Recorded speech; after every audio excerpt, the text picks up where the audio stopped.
Get this and get it straight. Crime is a sucker's road, and those who travel it wind up in the gut of the prison of the grave. The lady tourist was a school teacher out after glamour, and she got it. But only after she learned that in Hollywood the 3 R's could be reading, done in a dark room, writing found in a dead man's pocket, and arithmetic that added up to murder times 2. From the pen of Raymond Chandler, outstanding author of crime fiction, comes his most famous character in The Adventures of Philip Marlowe.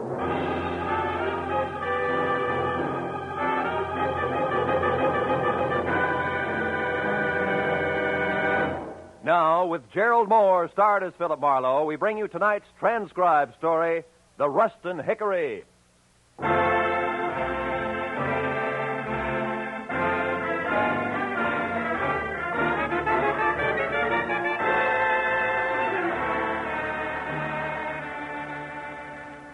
was hot in my apartment, even at 10 o'clock at night. The sultry wind blowing through curtains at the far side of the room didn't help a bit. It was the kind of night that made me wish I was something else, a butcher, baker, candlestick maker, anything. After a long, hot day spent in the downtown courts of law, listening to the petty arguments of a petty larceny case, I was tired of petty people. The paper I had picked up on my way home wasn't helping any. 10 killed in an air crash. Mental cruelty, says local songbird. I made myself another highball, lots of ice, easy with water, and picked up the paper again. It was still more of the same. Cy Nestor killed in office on Sunset Strip.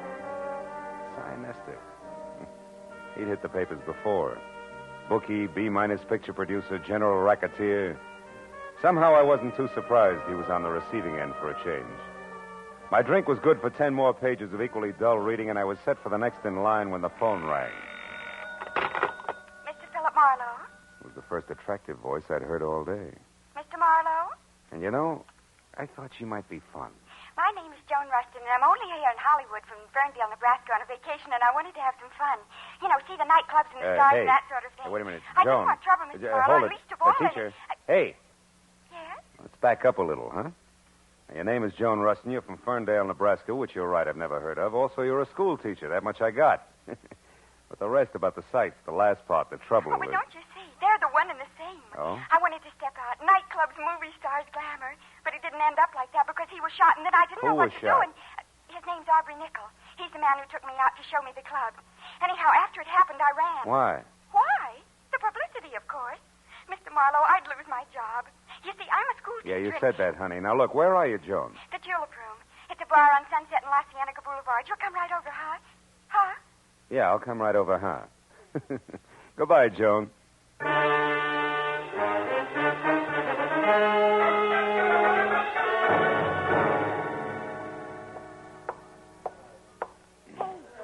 Mr. Marlowe. Yeah, but where are you? Over here in this booth. Hurry. Okay, hurry it is. Hello. Now tell me why all the secrecy and you... Oh. And what? Oh, what are you staring at? You? Unexpected braids, Joan. Horn rims, calico maybe. Not ice blue satin, drape plunging, and, Yes? Yes. Start at the top, honey, and slow this time, huh? Well, yesterday I met this man, this Aubrey Nickel I mentioned. Oh, he's really nice, Mr. Marlowe. He's a photographer, has a darling place up on the Sunset, Sunset Strip. You went there to have your picture taken? Uh-huh. I wanted something, well, something glamorous. That's easy. And look here what I got. Oh, by the way, I ordered a drink for you. A Scotch drink. Here.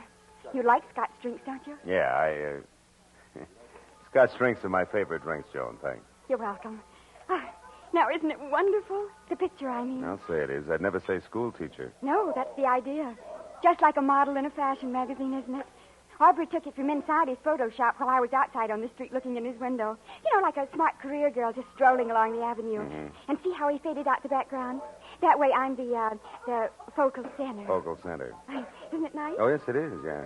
But look, Joan, the rest of the story now. The man was shot. You don't want publicity, remember? Oh, yes, of course.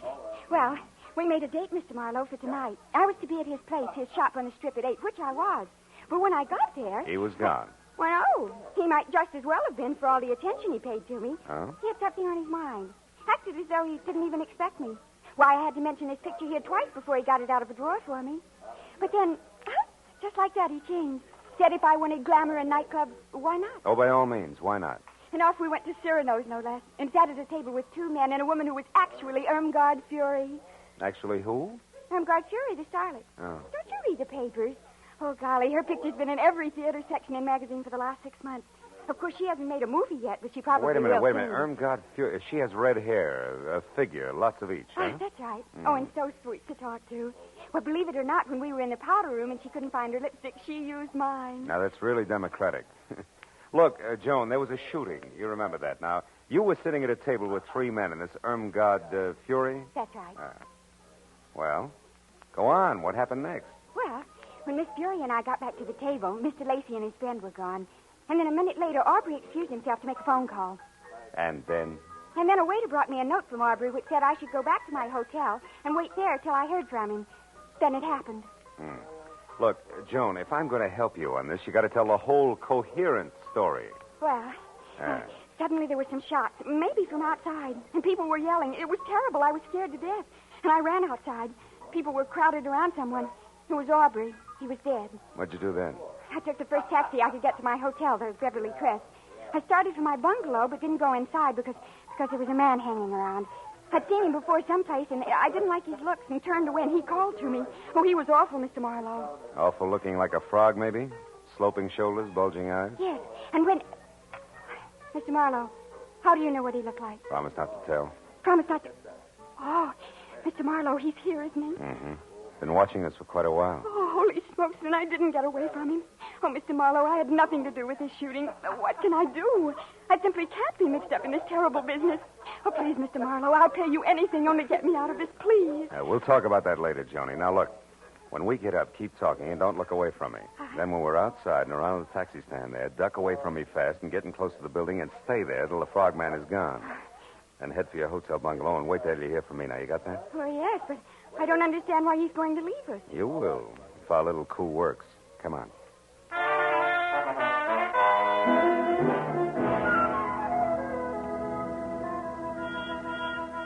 It played easier than I'd expected because, like a good shadow, the frogman gave us a small head start, which was all I needed. The second Joan darted away from me, I moved quickly up to the first cab in line, opened and slammed the rear door fast, said goodbye out loud to Joan, who was not in the back seat, then slipped the driver 5, winked hard, and practically shouted a very far-away address at him. When he lurched from the curb, I stood there and waved a minute. It was what was still supposed to be Joan. Then, even as I saw the frogman dart across the street, pile into his own car and take off after the cab, I walked slowly back into the bar where I had another Scotch drink and did some fast checking on the current location of Aubrey Nichols, which was the Dawson Memorial Hospital. Then I started outside for my car after stopping en route at the booth where Joan and I had been sitting to pick up a pair of gloves and glamour portrait my new little client had left on the seat. The school mom had been upset indeed.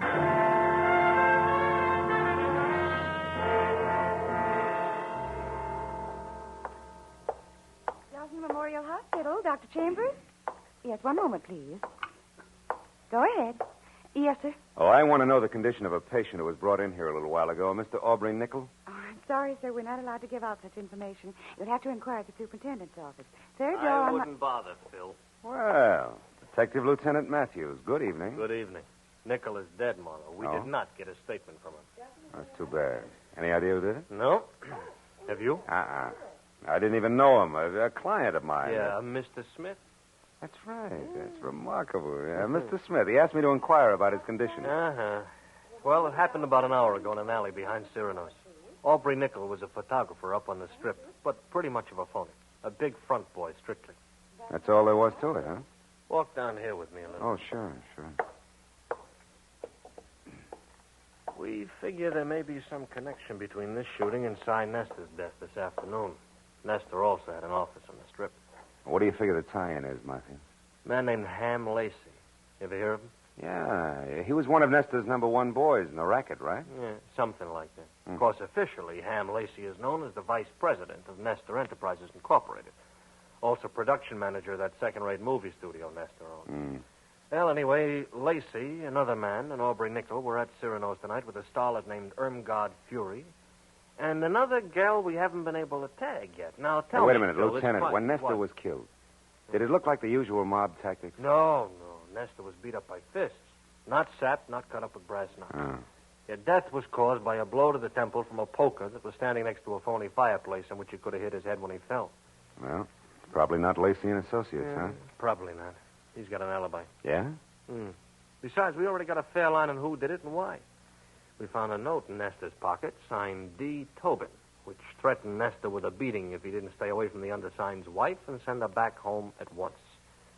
Nestor, you may or may not happen to know, had this Imgard Fury or something under contract to him, saw lots of her. So, again, the two deaths more or less tie together. Yeah, you've already talked to, by the way, her name is Irmgard Fury. No, I ain't talked to her. I figured I'd wait till I knew a little more. Also, I didn't figure Nickel would die without saying anything. No. Oh. Well, now it's your turn. We found this negative in the alley near Nickel's body. This is a night shot of the Sunset Strip and nothing more. Means anything to you? No, why should it? Now, look, I told you before, Lieutenant, I never even met Nickel. Yeah, and I listened, didn't I? I noticed. Yeah, but now let's level a bit, huh, Phil? Who your client is and what he or she has to do with this is one thing as long as we're both on the same side. But playing dumb when it might count is quite another. Now, once more, Phil, huh? The picture? Still 0, Lieutenant. Honor bright. Anything else? Yeah, just to save you a little time, Phil. Yeah, let's do. Irmgard Fury's address, 441 West Bedford Drive, Beverly Hills. You got a pencil? 441 West Bedford Drive. Now, play it close. Be sure to call when you think it's time. And if you're wondering about why all this help from me, try this. What you know and won't tell, plus what I know and will tell, might do the trick. Say goodbye to me, Phil. Goodbye.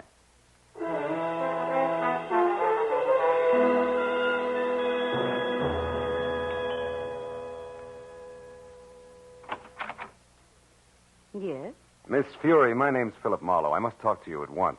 About what? Your husband. I'm a friend of his, and he asked me to get in touch with you. It's because of what happened this afternoon up on the Strip. Oh. Well, what's wrong? Is Dave here in town? Yeah, he is, and he's in trouble. You see, the police are after him. All right, hold it, mister. You've said enough. Huh? What are you, cop or reporter? Oh, now, wait a minute, Miss Fury. I've already told you I'm a friend of Dave's. Whose name happens to be Douglas. Mr. Douglas Tobin. Keep that in mind when you try this next time. Good night. Not so fast, baby. The mistake was mine, but I still want to talk to you. So do a lot of men. I'll bet. Now beat it before... Irmgard? Before I forget myself. What's the trouble, Irmgard? Oh, no trouble, Hamilton, darling. This gentleman was just leaving. He had the wrong address. He made a mistake. Didn't you, Mr. Marlowe? Yes, a blunder. 1,000 apologies, and good night, Mrs. Tobin. For what it was worth, it worked. At the mention of the name Tobin, Ham Lacey spun around like he was built on a pivot, and his eyes that were narrow slits with all the come-hither look of a cobra's never left me. As I slowly walked away from him and past the yellow convertible he'd just driven up in. License number 6969X, California. And on out to the street. All of which only meant that Lieutenant Matthews was probably right about there being some connection between Cy Nestor's murder and the death of Aubrey Nickel. When I opened the door of my car and started to climb in under the wheel, the voice in the night helped not at all. If you don't do as I say, I'll kill you. Okay. Knock it out. Take it easy. All right.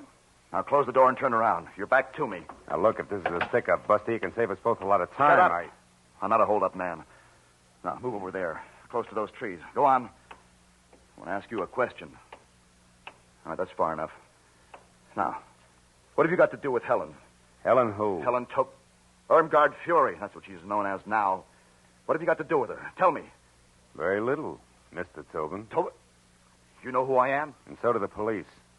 Why don't you call it quits while you're still in one piece? No, not quits. That's what you want, what all of you want. Me arrested and out of the way in jail and maybe out of the way for good. No. But that won't be. Helen's mine and you're not going to harm her. Careful, Tobin. You're getting excited. Yes, excited enough for this. Go!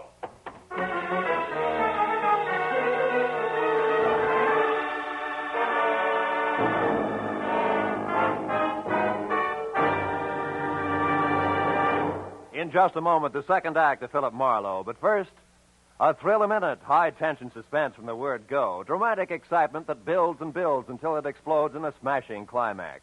That's Inner Sanctum, the great mystery show that's another of CBS's top-notch Monday night programs. You'll find Inner Sanctum one of the most entertaining spots in your Monday night listening schedule. And remember, Lux Radio Theater is back for its 15th year of great dramatic presentations. Inner Sanctum and Lux Radio Theater every Monday night over most of these same CBS stations. Now, with our star, Gerald Moore, we return to the second act of Philip Marlowe and tonight's story, The Rustin Hickory.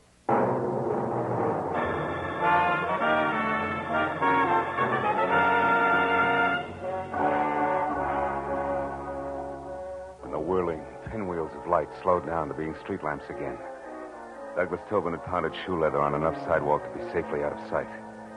But it took a full minute of rubbing the bruise where his pistol had glanced off my head before I finally remembered that it was a good time to call Joan. I looked back at Irmgard Fury's house first and saw the lights still on, the cream-colored convertible still parked in front, and all apparently quiet inside. So I limped as far as the phone booth on the corner. I warned my client that the trick we pulled on the frog wouldn't hold up forever. But instead I found out just how far this side of forever it had collapsed. Yeah, hello. Hello? Hey, what number is this? What are you doing there? Where's Joan Rustin? Oh, the babe's here, but she ain't in much of a mood to talk. Incidentally, thanks for giving me this free time, Dippy. What are you talking about?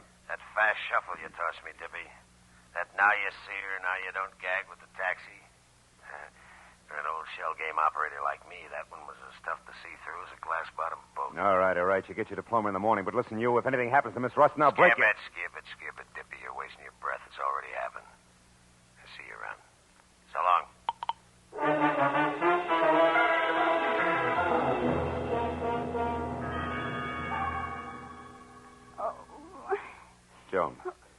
Joan, come on, baby. Come on, snap out of it. Stay away from me. Hey. Get out of here, Hey, you hold ain't it. It's leave me, alone. Joni, Marlowe. Marlowe? Yeah. Oh, Marlowe. Come on, honey. What happened? Are you hurt, Joan? That man, the one with the gruff voice. Yeah? He forced his way in here, Marlowe. He was looking for something.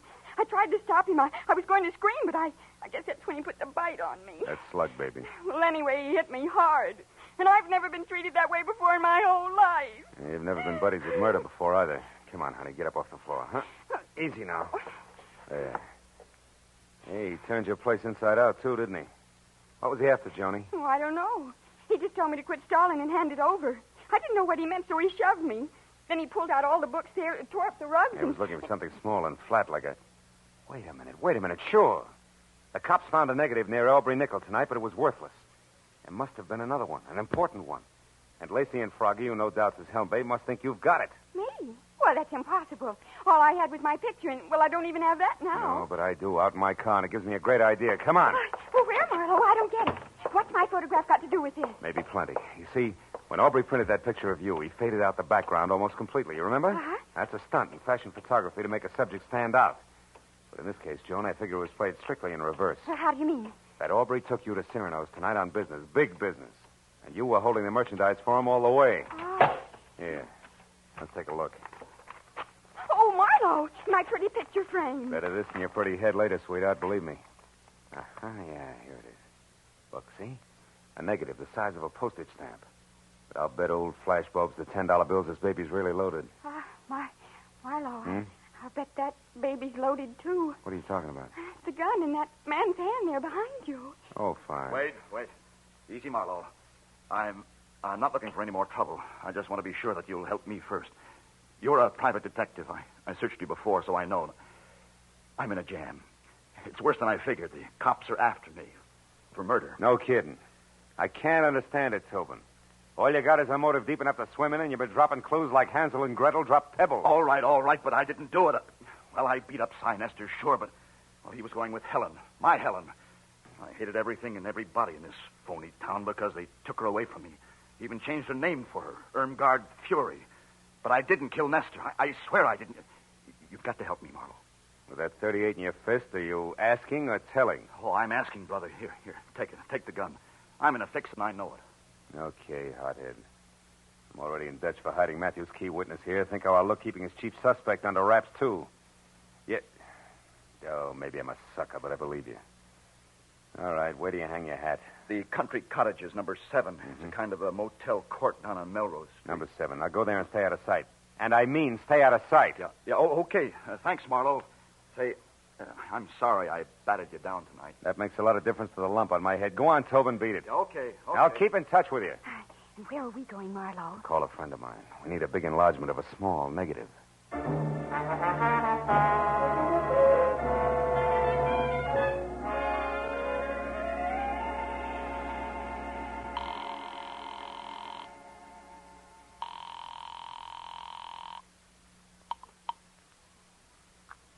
Marco Photo Lab. Sherman speaking. Hiya, Shermy. This is Phil Marlowe. No kidding. Gee, how's business, Phil? Long time no see. Yeah, I know. Now, look, are you busy? I got a job that's right down your alley, Sherman. It's important. What is it, Marlowe? Well, it's a 35-millimeter negative. I want it blown up to about half as big as a house. Okay, bring it in. I can't. I've got to check a couple of other things at the same time. Now, look, Shermy, can you meet me at the Aubrey Nickel studio on the Strip in about 10 minutes, back door? Wait a minute, back door? Yeah. How come the back door, Phil? So we can kick it in without attracting too much attention. Shermy, I'll see you in 10 minutes. I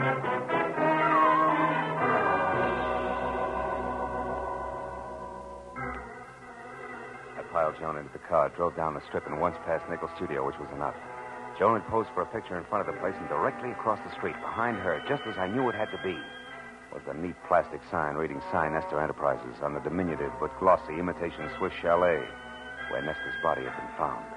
We turned, doubled back through the alley, and found Sherman bobbing up and down like a nervous gopher. 5 minutes of not-so-subtle persuasion got us past the lock and inside Aubrey's studio where something else checked. The walls were practically papered with pictures of Irmgard Fury, taken from every conceivable angle, including some that were not. Things were beginning to make a lot of sense. Marlowe, is this all right? Coming in here, I mean, it's sort of uninvited and all. Breaking and entering, lady. You can get 5 years for it. I sure hope you know what you're doing, Phil. Yeah, this must be the dark room. Yeah. Now, here's the negative, Shermy. Do your stuff. Well, what do you really expect to find on the film, Marlowe? A murderer, baby. It's got to go one of two ways. Douglas Tobin for jealousy or Ham Lacey for ambition. Aubrey Nickel caught one of the two in the background when he took your picture. And he was familiar enough with all parties concerned over there to think he could put the screws on somebody. How's it coming, Shermy? He can be out in a minute. 15 by 20, okay? Yeah, it's good. If there isn't a man in the background, I'll eat it. Better get the salt and pepper, pal, because it's nothing but a car. It can't be. Oh, brother, that's more than a car, Shermy. It's a yellow convertible that belongs to Ham Lacey. Look, you can even see the license, 6969X. 696. Oh, now how do you suppose... What's the matter, Marlowe? I just thought of something. Without this picture, both Tobin and Lacey are suspects. But with it, we have proof Lacey is implicated. That means Lacey thinks he has Tobin sitting in the perfect frame, right where he wants him. Oh, Marlowe, listen. Now, look, you two get out of here. Go back to the paper. I've got to get to Tobin fast and let him know. Oh, Phil, listen, Look, baby, you're no doubt terrific in the 3rd grade. But some things they don't even teach in college are going to pop any minute, so I'll take it from here, huh? Stick with Shermy, honey. I'll call you. Oh, but Marlowe, wait, listen.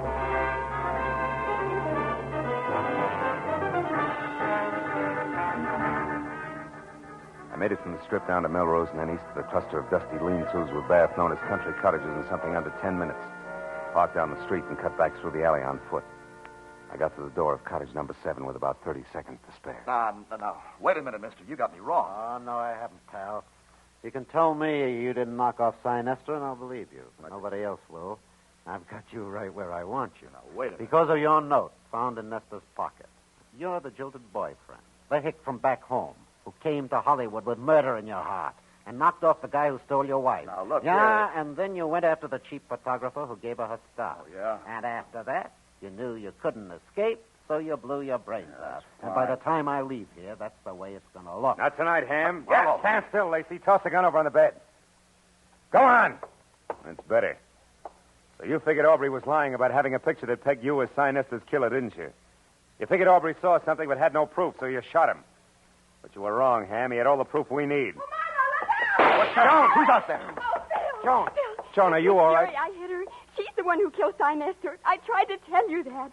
I followed you here to tell you, but instead I saw her with a gun pointed at you. I grabbed the first thing I saw, this broken rake handle, and I hit her with it. I hit her awfully hard, Phil. She isn't moving. You don't think she's... Dead? No. She's probably thinking over the big lesson you just taught her with that stick there. What? Oh, what's the matter? Hey, Teach. You know what that rake handle's made of? What? It's hickory, isn't it? Yeah. What else could it possibly be but a hickory stick?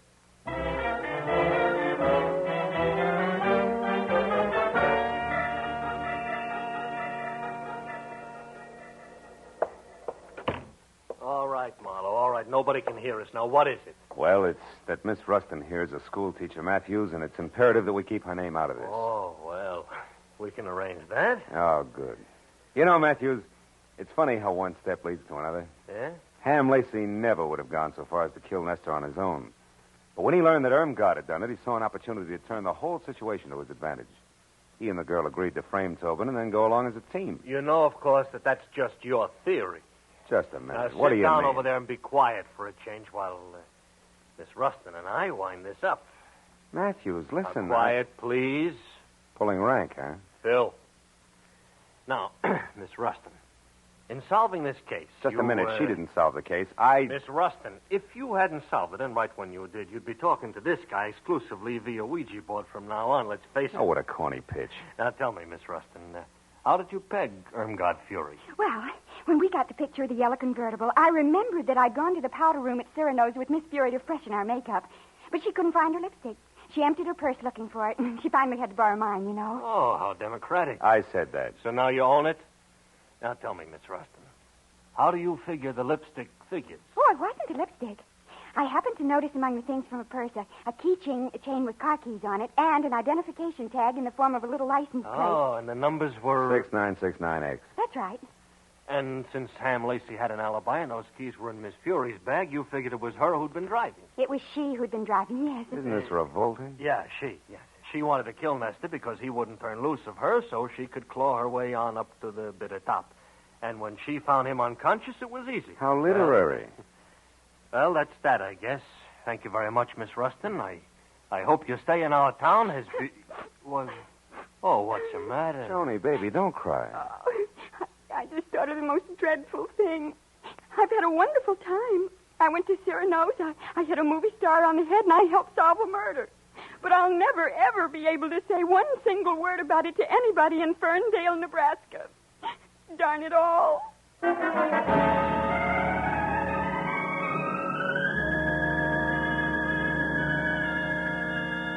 It took a few minutes to put on a new touch of mascara and get the pink off her nose. But she was smiling again when we said goodnight to Matthews and stood on the steps at headquarters and looked at the glittering lights of Hollywood. There was still plenty of time for supper and even a dance or two, and she wanted to go. But suddenly, from somewhere, there was a smell of autumn in the air, of dry leaves on the ground and ripe red apples for the teacher.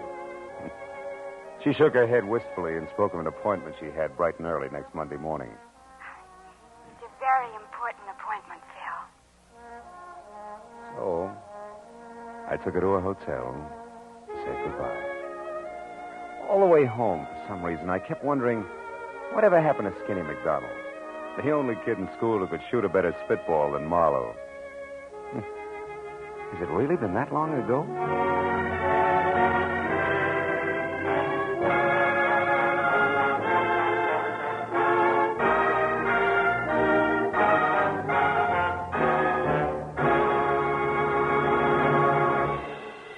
The Adventures of Philip Marlowe star Gerald Moore and are transcribed and directed by Norman MacDonald. Script is by Mel Donnelly, Robert Mitchell, and Gene Levitt. The special music is composed and conducted by Richard Arant. Be sure and be with us again next week when Philip Marlowe says... There was a tapestry found under a tomb. They were all after it. The worried importer, the man with half a face, the Englishman in an L.A. slum, and the lady wearing a green veil. But before it was over, none of them had it, and 2 of the 4 were dead.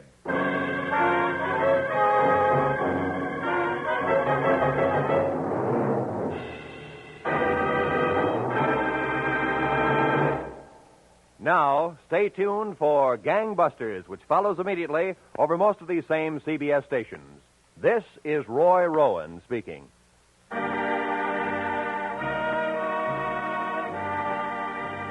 This is CBS, the Columbia Broadcasting System.